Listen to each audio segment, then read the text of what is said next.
So when I started my vlogging career out, I'm going to fix this chair because I need to buy a new chair. And every time I go and sit in this chair, it does that sinker. Anyway, when I first started my vlogging career out, one of the things I was always concerned with and wondering was what microphone to use to get good quality audio, which many people tell you that the audio is probably as important, if not more important than the video. So I watched a ton of videos online about different microphones to try that you can use whenever you're vlogging. When you watch the vloggers, you can see that some of them use lavalier mics like the Rode system. Some of them are using the separate cardioid microphones like I'm using here right now, the Technica AT2020. Some people just use the on-camera microphone that is being used for this particular camera, the ZV-E10, or some people use shotgun microphones like I'm using on the FX30, which is the EC-B1M microphone. All of these microphones have their pros and their cons. And for me, it was getting out, using each one of them and trying to figure out, which one I like best. So starting with the A7R4 and the AT2020, this one is going into the Scarlett 2 audio interface. The ZV-E10 is just using the standard 3 capsule microphones that are on the camera itself. Sony has them tuned so that it captures forward sound more than it does the sound from the side.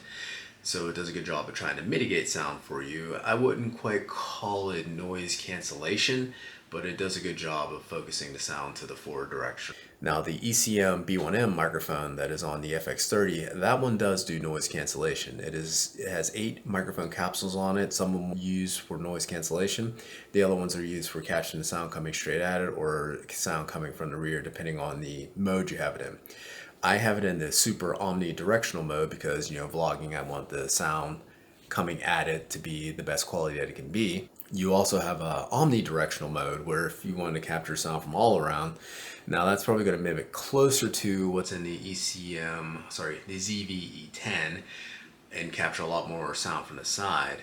But for vlogging and you're talking directly to the camera, the super directional cardioid setting is probably the best. You can also just use a normal cardioid, but the angle is going to be a lot larger. So I guess if you have a couple more people in the shot with you, you can go and set it up on that and it'll capture sound from all the people coming in.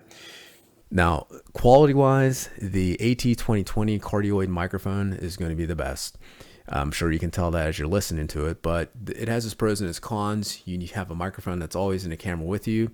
If you turn your head away from the microphone, it's not going to capture the sound as well, so you're going to have varying levels of sound. And also you need to have an audio interface with it to handle actually taking that sound and interpreting into something that can be used for your video.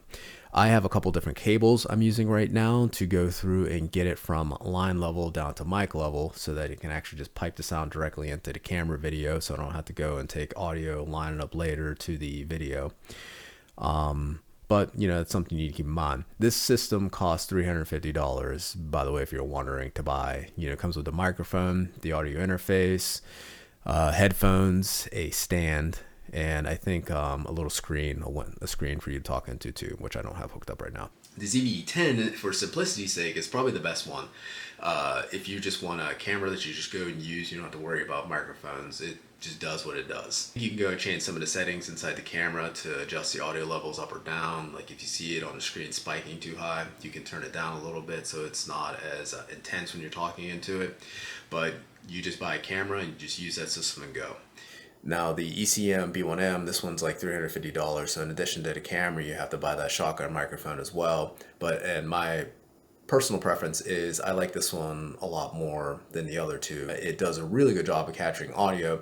It doesn't sound as good as the AT2020, but it does sound very good and is very usable for vlogging or even like other type of work if you're recording a band. It does a darn good job of capturing audio. One thing I can say about the ZV-E10 is if you're in a situation with a lot of people around, it will pick up a lot of background noise.